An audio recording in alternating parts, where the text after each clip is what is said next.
Sedang ramai di media sosial perihal pihak donatur sudah mencabut gugatan. Nah, mungkin Pak Irjen sendiri melihatnya seperti apa? Kan sidang sudah berjalan. Kalau hal seperti itu gimana sih melihatnya? Baik, terima kasih. Assalamualaikum warahmatullahi wabarakatuh. Selamat malam dan salam sejahtera untuk kita semua. Ya. Sebelum mengarah ke sana, ini kembali saya luruskan ya. Inilah selama ini yang saya harapkan. Sebelum langkah-langkah diambil oleh orang-orang tertentu, apa itu mengalihkan, apakah itu dipakai dan sebagainya itu, ini yang saya harapkan adalah ada ketetapan yang berkekuatan hukum tetap dari pengadilan. Nyatanya dilalui juga kan gitu. Nah, kalau seandainya nanti sudah berkekuatan hukum tetap, tidak ada lagi yang bisa membantah. Ini yang saya harapkan selama ini. Apapun keputusan daripada hakim nanti, sama-sama kita hormati. Kita kan tidak tahu nanti keputusannya apa nanti nih. Ternyata beberapa pihak sudah mengambil langkah-langkah di luar etika prosedur hukum. Ternyata hukum dilalui juga, sidang dilalui juga. Yang mendaftarkan itu para donatur, kan gitu. Untuk menggugat beberapa pihak, 3 pihak, baik itu pihak Agus, pihak Novinya maupun pihak Densunya. Di dalam perjalanannya sidang yang kedua, ya, itu ternyata pihak donatur tuh mencabut. Nah, tinggal esensi mencabut dia punya gugatan untuk apa? Kemudian kenapa kalau gitu harus berpikir gitu? Kenapa dia lakukan gugatan selama ini? Ini apakah dianggap nih pengadilan dagelan? Habis digugat dicabut. Sementara orang sudah bersidang, hakim sudah siap untuk menyidangkan, untuk mencari kepastian hukum. Nah, ini yang saya harapkan kepada kita semua berpikir jernih. Jadi jangan dianggap hukum dagelan lah gitu kan. Nah, kalau seandainya toh uang sudah habis kan gitu. Nah, untuk apa digugat lagi? Lah kalau seandainya pengobatan mata Agus ini habis, untuk apa digugat lagi? Apa ngomong gitu? Kan enggak juga. Nah, jadi saya juga sangat menyayangkan kenapa harus dicabut gugat, biar aja berjalan terus. Walaupun dengan dicabutnya ini ya, tidak akan menghentikan peristiwa pengadilan, pasti ada keputusan.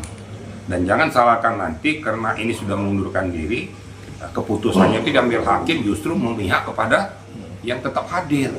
Berarti kau nggak benar yang melakukan gugatan ini, main-main ya sudah, kami menangkan yang ini, jangan salahkan juga hakimnya. Nanti hakimnya dihujat lagi. Nah, kalau memang betul-betul fair, ayo bermain kita. Kenapa sampai dicabut itu? Ada hal apa di belakang dia dicabut? Tentu kan ada pembenarannya, ada hal-hal yang sangat mendasar. Tapi itu pun mereka lah yang tahu, kan gitu. Kita nggak boleh campur, nggak boleh masuk juga ke domain itu. Tapi faktanya sudah dicabut. Memang dipertanyakan, dulu kan udah pernah saya ngomong, kalaupun kuasa donatur, ingat loh ya, media masih ingat itu harus kuasa donatur mayoritas dan membubuhkan tanda tangan basah. Itu sah secara hukum, menguasakan. Nah, dan dikatakan bisa secara elektronik, nggak bisa. Kalau di sidang pengadilan nggak boleh. Ini kan masalah kan menguasakan langsung, harus tanda tangan basah. Tapi walaupun demikian, ya ternyata di sana tuh hanya 2 hadir yang mewakili kuasa. Ini sah nggak secara hukum? Batal nggak demi hukum? Gugur nggak kuasa yang diberikan tuh? Nah, nantilah hakim yang menentukan, bukan kita ya. Kita nggak boleh berandai-andai, serahkan semuanya kepada hakim pengadilan. Nah, di dalam perjalanan itu semua, sudahlah kita nggak usah banyak berkomentar lagi, sudah cukup di situ aja, ya. Udah serahkan aja kepada keputusan nanti hakim pengadilan. Oh, berarti bisa dibilang permintaan dia dalam waktu dekat untuk mencabut itu gak bisa dikabulkan, ikuti dulu sampai persidangan terakhir gitu. Seharusnya kalau kita elajam berani mendalilkan, harus berani membuktikan. Jangan pada saat kita mendalilkan itu pas membuktikannya itu mundur. Ini yang enggak gentle juga gitu loh. Alasannya mundur apa? Berarti sebelum dia dulu mendaftarkan gugatan itu apa nggak difikirkan dampak-dampaknya? Harusnya harus dipikirkan dampak negatif dan positifnya. Loh, kenapa di tengah jalan sudah sidang kedua dia mencabut? alasannya apa gitu loh. Saya tidak berpihak kemana-mana, seyogianya mau dia berpihak kemana pun terserahlah, tapi biarkan aja nanti keputusan hakim yang berkekuatan hukum tetap. Nah, untuk itu ya sudahlah, kita ikuti aja sidang pengadilan. Alasannya kan dia bilang kalau uang itu kan sudah tidak ada ya, sudah disalurkan ke NPT. Terus yang kedua, tanda tangan basah itu tadi kan dia juga nunjukin, wawancara tadi nunjukin semuanya tuh berkas banyak banget lah itu dari tanda tangan. Nah kan itu perlu diuji. Saya bisa aja bikin berkas segini, tapi perlu diuji, bener nggak tuh kuasa donatur, fakta atau fiktif? Kan berkali-kali saya katakan kalau namanya tanda tangan itu kuasa donatur, tanda tangan basah diberikan oleh seseorang kepada kuasa hukumnya untuk mewakili dia sebagai kliennya, kan begitu. Nah, makanya dari dulu saya sudah ngomong sebelum ini terjadi, sebelum pemindahan, saya sudah ngomong tunggulah sidang pengadilan yang berkekuatan hukum tetap. Media saya rasa masih ingat ngomongan saya ini. Nah, ternyata setelah pengalihan ini habis uangnya, ini nggak usah lagi sidang dilanjutkan, kan tanda kutip dong. Saya rasa semua netizen pasti udah ngerti lah gitu kan. Ya, kenapa ya, lepaskan aja, biarkan aja. Dia kan menggugat 3 orang. Ya biar aja hakim nanti memutuskan. Itu yang saya harapkan selama ini. Saya tidak berpihak kepada ini, saya tidak berpihak kepada ini. Saya berpihak kepada kebenaran hukum. Ya. Mau apapun, kalau nanti diputuskan diambil oleh negara, is very good. Negara yang menentukan melalui Kemensos untuk dialihkan kemanapun, is very good. Itu sah. Berkekuatan hukum tetap, tidak ada yang boleh bantah. Dia tidak boleh kita serta-merta tidak ada fasilitas dan kapasitas untuk melakukan tindakan sepihak, nggak boleh. Ya. Nah, saya ngomong dulu, oh kalau dia sudah habis ya memang. Nah sekarang kenapa kalian sidang pengadilan nih? Kok sidang pengadilan udah habis? Apa hakim mengatakan, oh udah habis uangnya, sidang ditutup? Apa ya? Kan enggak kan? Sidang berjalan terus. Makanya hormati hukum itu, hormati sidang pengadilan. Suka tidak suka terhadap keputusan hakim, itulah keputusan negara. Jadi kalau saya keputusan berpihak kemanapun, hormati bersama. Itu aja pesan saya. Jadi nggak usah lagi kita kasih apa, harusnya begini, nggak usah lagi kita berpikir gitu. Dan serahkan aja, sidang sudah berjalan kok. Farhad mengatakan begini, ini mengatakan sudahlah, abaikan aja semua itu. Nanti aja tunggu. Hakim kan akan jeli mencermati permasalahan itu, dan hakim akan segera memutuskan mana yang terbaik untuk yang terbaik.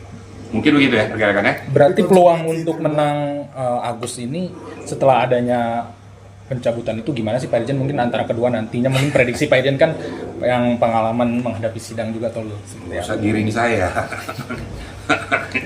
Akulah yang tahu apa yang di kepala saya. Kan saya sudah mengatakan saya tidak mau mendahului hukum. Saya tidak mau mendahului hakim. Akulah yang ngerti. Dan saya sudah menggambarkan akan kemana larinya. Dengan peristiwa-peristiwa yang sudah berjalan nih. Tapi saya tidak mau mendahului hukum. Biarlah hakim yang memutuskan. Biarlah hakim yang nanti ngetok palu. Keputusannya seperti ini. Kalau saya ngomong, berarti saya lebih hakim dari hakim dong. Nggak boleh dong. Kita harus menghormati kedudukan hakim itu. Gitu kira-kira rekan-rekan ya. Nanti konsekuensi terburuknya kalau bagi untuk kuasa donatur gitu, kalau ternyata emang hakim memutuskan Agus gitu, gimana konsekuensi terburuk? Maksudnya konsekuensi terburuk apa? Maksudnya dia bakal Ya nanti tergantung kepada pihak tergugat ya, akan melaporkan ini karena dia bermain dengan hukum. Apakah dia melaporkan secara pidana ya, itu berarti terjadi pemalsuan segala macam ya. Dia tidak konsisten, dia akan laporkan secara pidana. Kalau dikatakan tuh contempt of court ya, contempt of court itu adalah mempermainkan pengadilan ya. Saat etika di pengadilan sudah daftarkan jamu, tapi kan kita nggak boleh berandai-andai kayak gitu. Nanti silakan aja nanti kuasa tergugat yang melakukan itu ya. Kalau sana kondisi yang terburuk ya nanti aja apa yang dilaporkan oleh kuasa tergugat. Yang saya tahu terjadinya katanya di pengadilan adalah di sidang itu ada pemukulan katanya. Nah itu gimana? Nah, itu udah dilaporkan ke Polres Tangerang, nanti tinggal ada visum nggak? Hanya saya sayangkan ya, kita kan orang ngerti hukum, orang yang ngerti barikade hukum. Kenapa sih di sidang pengadilan tuh teriak-teriak nggak karuan kayak anak kecil, kayak nggak ngerti hukum, nggak ngerti etika. Paling hebat siapapun itu di antara mereka nggak pantas gitu. Hakim itu harus dihormati. Makanya hakim kadang-kadang karena tidak menghormati etika prosedur hakim suruh keluar itu. Mau saksi, mau kuasa hukum keluar. Nah, kalau saya tegas hakim itu suruh keluar aja tuh. Hormati dong sidang pengadilan tuh. Jangan teriak-teriak gebrak-gebrak meja. Loh, itu nggak boleh. Itu menunjukkan kedangkalan hukum kita. Katanya kita orang hukum, tapi kok nggak ngerti hukum. Nggak boleh gebrak-gebrak menunjukkan apa jagoan kita, kayak seolah-olah siapa kita gitu. Nggak boleh itu. Itu yang sangat saya sesalkan. Tapi di dalam mekanisme antara debat kedua belah pihak itu mekanisme biasa itu. Saling adu argumentasi itu dalam sidang pengadilan satu hal yang lumrah. Baik dari kuasa donatur maupun kuasa tergugat saling memberikan argumentasi itu hal-hal yang lumrah kok, biasa kok itu. Asal jangan menunjukkan tindak kekerasan atau membuat suasana apa di pengadilan itu jadi gaduh. Gitu kira-kira ya. Terkait hasil pertemuan kemarin dengan